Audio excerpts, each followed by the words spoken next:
구약성경 753면에 있는 에스더 4장 12절에서 17절의 말씀, 이제 하나님의 말씀을 봉독해 드립니다.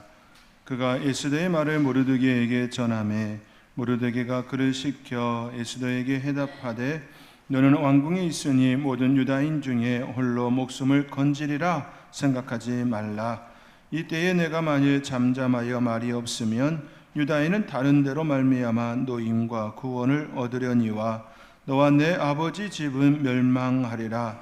내가 왕후의 자리를 얻은 것이 이때를 위함이 아닌지 누가 알겠느냐 하니 에스더가 모르드게에게 해답하여 이르되 당신은 가서 수산에 있는 유다인을 다 모으고 나를 위하여 금식하되 밤낮 3일을 먹지도 말고 마시지도 마소서.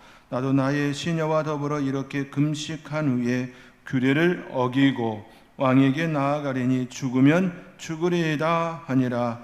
모르드게가 가서 에스더가 명령한 대로 다 행하니라. 아멘.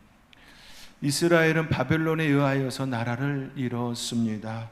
우리나라도 한때 일본에 의하여 나라를 잃었던 것처럼 이스라엘도 바벨론에 의하여 나라를 잃었습니다. 성전은 불타고 예루살렘은 폐허가 되었습니다. 백성은 강제로 포로로 끌려갔습니다. 낯선 땅에서 소수민족으로 살아간다라는 것은 결코 쉬운 일이 아니지요. 단순히 생활의 불편함만 있는 것이 아닙니다. 자신의 정체성을 잃어버립니다. 또 신앙을 또 굳건하게 지키기가 참 어려워집니다. 신앙의 위협도 받습니다. 나라 잃은 백성의 심정이 얼마나 참혹했는지 시편 137편에 이렇게 기록되어 있습니다. 우리가 바벨론의 여러 강변에 거기에 앉아서 시온을 기억하며 울었도다. 바벨론 강변에 앉아서 시온을 기억하며 울었다 고백합니다. 그들은 조국을 잃은 슬픔으로 노래할 수조차 없었고 시온을 기억하며 눈물로 세온을 보냈노라고 이처럼 고백합니다. 이러한 슬픔은 우리 민족의 역사 속에서도 나타났습니다. 반복되었습니다. 일제강점기에 나라를 빼앗긴 백성들은 억눌린 삶 속에서 시와 노래로 아픔을 토로했습니다. 이상하 시인의 빼앗긴 들에도 봄은 오는가. 분명히 앞에 봄이 있음에도 불구하고 빼앗긴 들에도 봄은 오는가라고 이야기하는 시인의 그 마음 말입니다. 지금은 남의 땅 빼앗긴 들에도 봄은 오는가. 나는 온몸에 햇살을 받고 푸른 하늘 푸른 들이 맞붙은 곳으로 가르마 같은 논길을 따라 꿈속을 가듯 걸어가 본다. 이 노래는 자유와 조국을 잃은 민족의 슬픔이자 또 한편으로는 희망을 노래합니다. 사계절에 겨울이 지나면 봄이 오듯이 이 나라에도, 나라 잃은 이 땅에도 봄이 오기를 기도하는 그 마음 말입니다. 나라 없는 서름은 이스라엘 역사와 우리의 역사 속에서 똑같이 흐르는 눈물의 강이었습니다. 눈물 없이는 그 시간을 견딜 수 없는 그 아픔 말입니다. 그러나 백성들은 단순히 울기만 한 것이 아니었습니다. 나라 없는 서름 속에서도 그 속에서 살아내야만 했습니다. 삶이라는 것이 그렇지 않습니까? 우리의 삶의 자리에 고난과 어려움과 문제가 발생하였을 때도 우리는 그 문제 앞에 묵묵히 또 감당하며 또 살아내야 하는 그 시간들이 있는 것처럼 나라를 잃은 그 슬픔 속에서도 그렇게 살아내야만 했습니다. 이방 땅에서 신앙을 지키고 아이들을 키우고 생업을 이어가며 다시 회복될 날을 소망해야 했습니다. 눈앞에 보이는 펼쳐진 세계는 희망이 없고 소망이 없고 꿈도 꿀 수 없는 그런 모습이지만 결코 살아내야만 하는 것이지요. 그렇게 긴 어둠 속을 지나던 어느 날 페르시아 제국 안에 살던 유다인들에게 멸망의 위기가 또다시 닥쳤습니다. 하만의 음모로 민족 전체가 절멸할 위기에 놓였습니다. 바로 그때 하나님께서는 왕궁 안에 한 사람을 세우셨습니다. 하나님의 계획 속에 이미 하나님께서는 한 사람을 왕궁 안에 보내드렸습니다. 에스더입니다. 고아 출신의 평범한 여인이었지만 하나님의 섭리 가운데 그때 왕비의 자리에 있었습니다. 그리고 그 자리가 단순한 특권의 자리가 아니라 민족을 살리기 위한 하나님께서 보내시고 세우신 그 자리임을 드러나게 합니다. 모르드게는 에스더에게 묻습니다. 오늘 본문 14절의 말씀입니다. 우리 함께 오늘 본문 14절의 말씀 함께 읽겠습니다. 이때에 내가 만일 잠잠하여 말이 없으면 유다인은 다른 데로 말미암아 노임과 구원을 얻으려니와 너와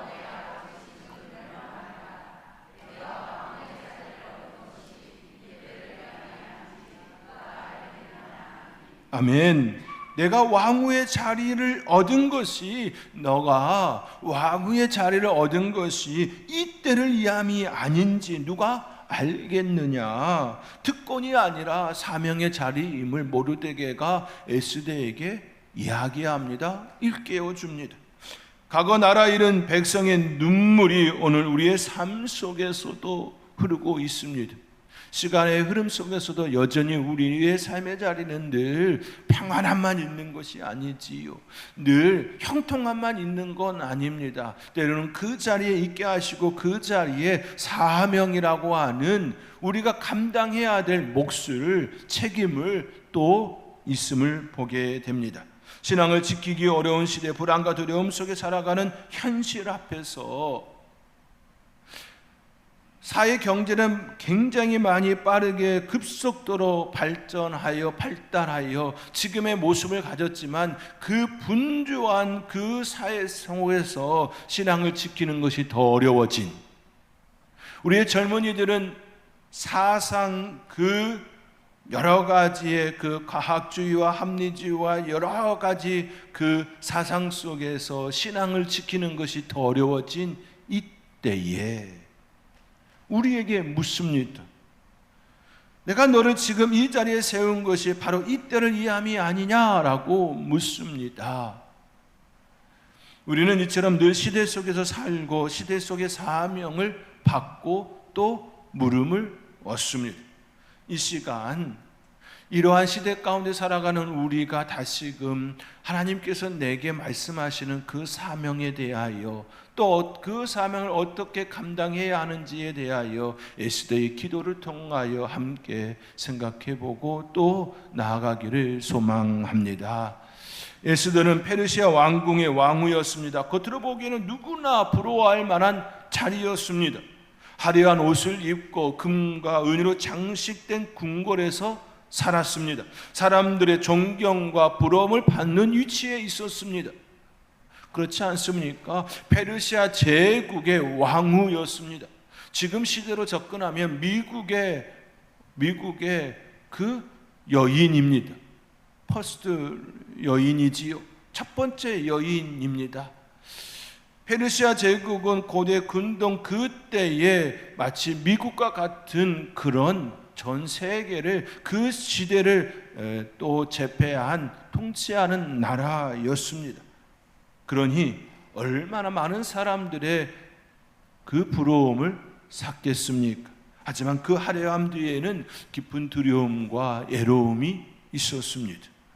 에스더는 사실 고아입니다. 부모 잃고 사촌 모르드게의 보살핌을 받아 자란 어린 소녀가 하루아침에 제국의 왕후가 되었습니다. 그의 든든한 백이 있어서 그 자리에 오름이 아니었습니다.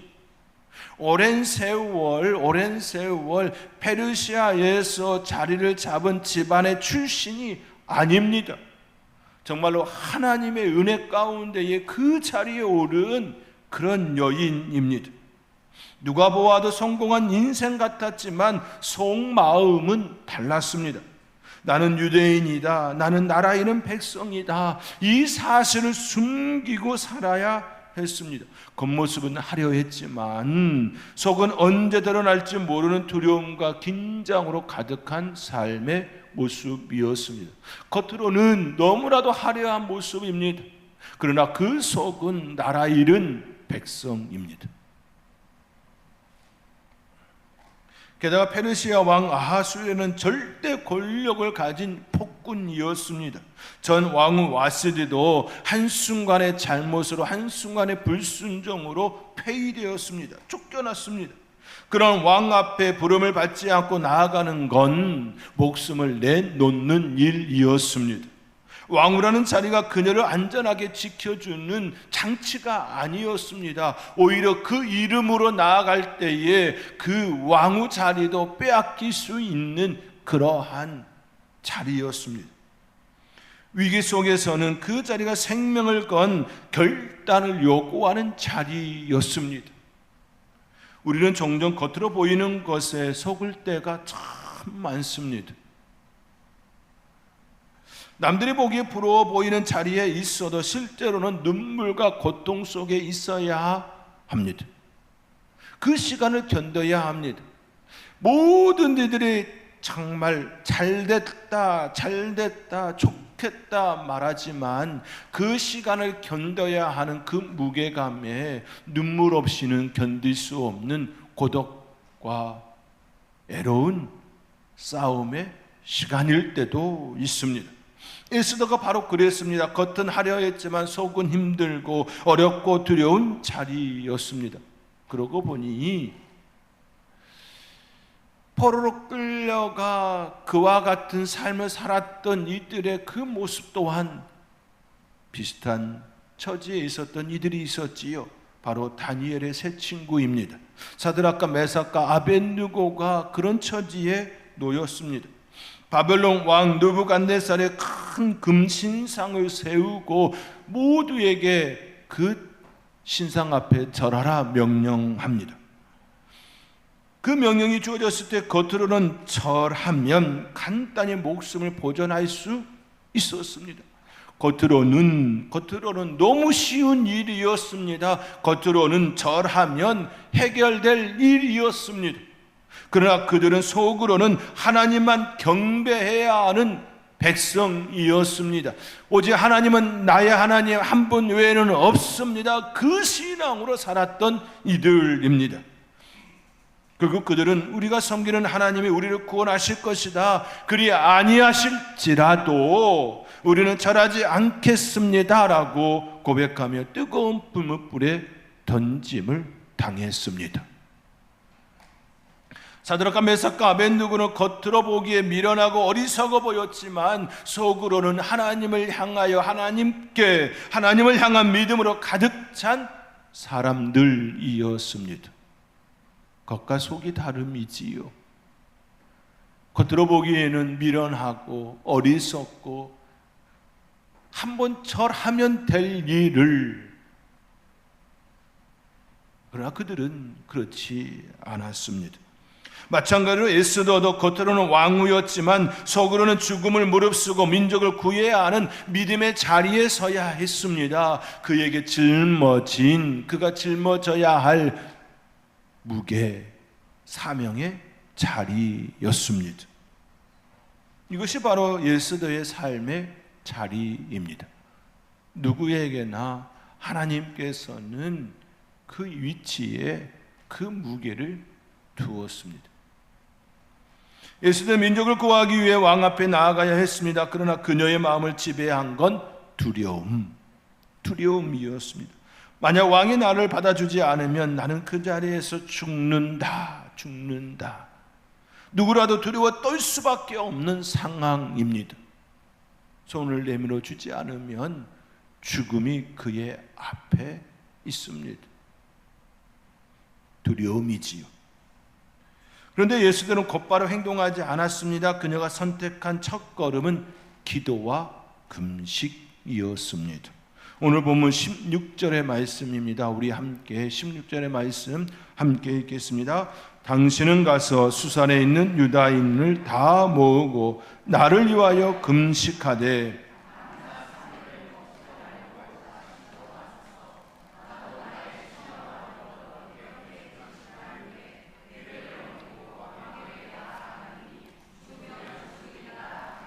아멘. 규례를 어기고 왕에게 나아가려니 죽으면 죽으리이다. 기도는 상황을 바꾸기 전에 먼저 사람의 마음을 바꿉니다. 기도는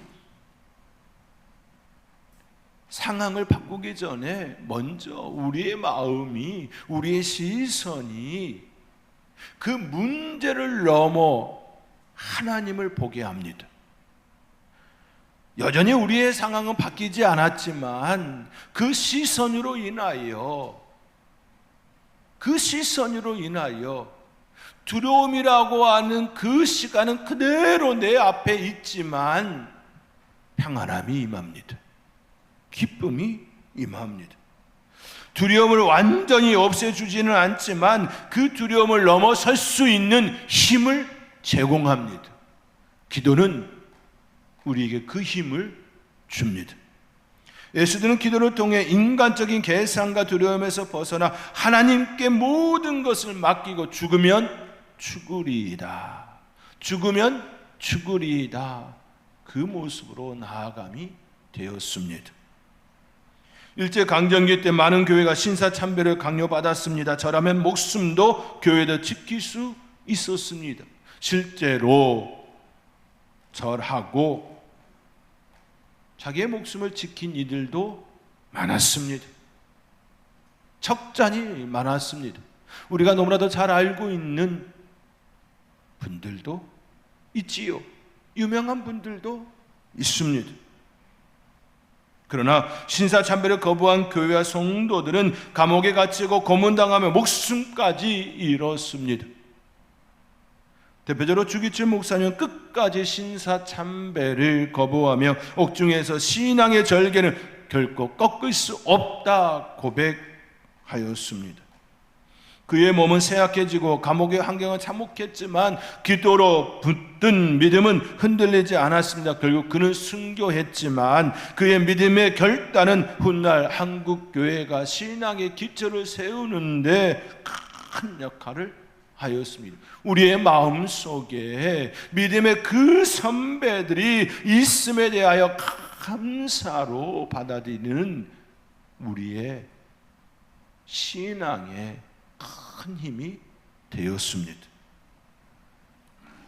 만약 에스더가 기도하지 않았다면 두려움 때문에 숨어버렸을 것입니다. 그러나 기도는 그녀의 마음을 바꾸었습니다. 마치 주기철 목사님의 고난 속에서도 기도로 믿음을 지킨 것처럼 에스더도 기도를 통하여 죽으면 죽으리이다 고백하며 나아감이 되었습니다.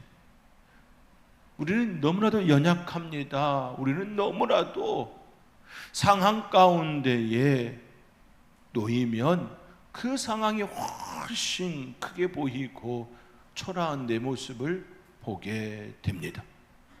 그런데요, 그때 기도하면 하나님께서 주시는 은혜가 있습니다.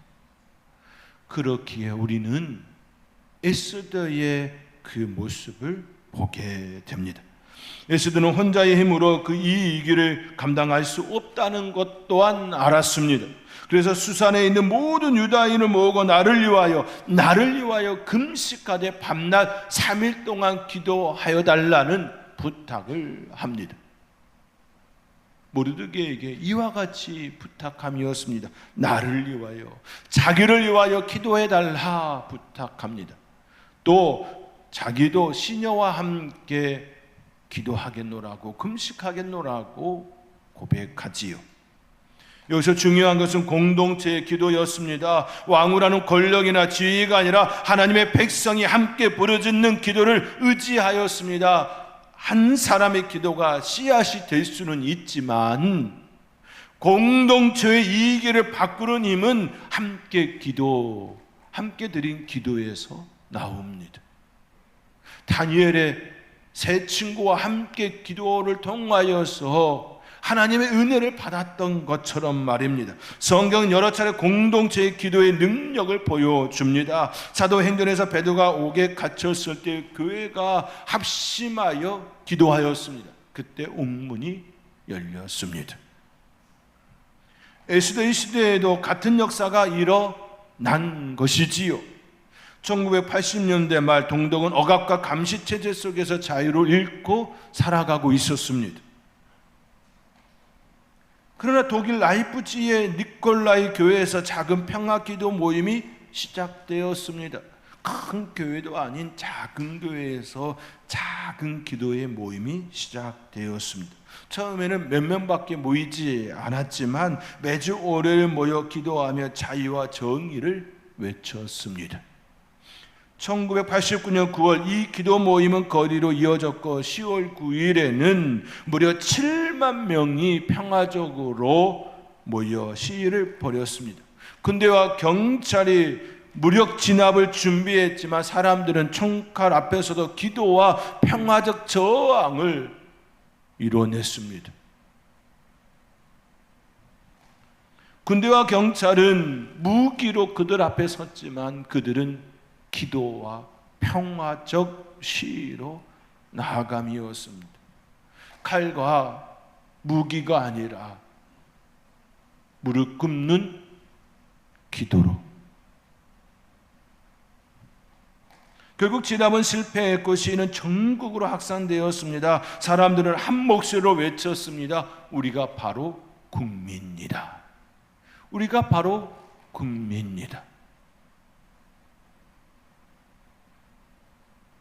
대한 독립 만세 외쳤던 우리의 역사처럼 말입니다. 이 여러 시위는 마침내 1989년 11월 9일 전 세계가 지켜보는 가운데 베를린 장벽 붕괴로 이어졌습니다. 억압의 장벽이 무너진 건 단순한 정치적 사건이 아니라 공동체가 힘을 합쳐 기도로 나아갔던 그 힘 때문이었습니다. 당시 동독 지도부조차도 이렇게 고백했습니다. 우리는 기도하는 사람들의 힘을 이길 수 없었다. 이건 실제 그들의 고백입니다. 동독 지도부 그들의 이야기입니다. 우리는 기도하는 사람들의 힘을 이길 수 없었다. 사랑하는 성도 여러분, 지금 시대를 살아가고 있는 우리에게 묻습니다. 그 자리에 있는 것, 그 자리에 있는 것, 왜 하나님께서 그 자리에 있게 하였는지 묻습니다. 우리는 대답해야 합니다. 우리는 에스더와 같이 또 우리나라 역사 가운데에 믿음으로 반응하였던 믿음의 선배들과 같이 고백해야 합니다. 시대는 바뀌었지만 여전히 우리를 어렵게 하고 힘들게 하는 요소들은 늘 일어납니다. 그 속에서 우리가 무엇을 해야 하는지, 무엇을 붙들어야 하는지, 에스더의 기도, 에스더의 그 모습을 통하여 하나님을 날마다 의지하며 승리하는 저와 여러분이 될 수 있기를 주님의 이름으로 축원드립니다.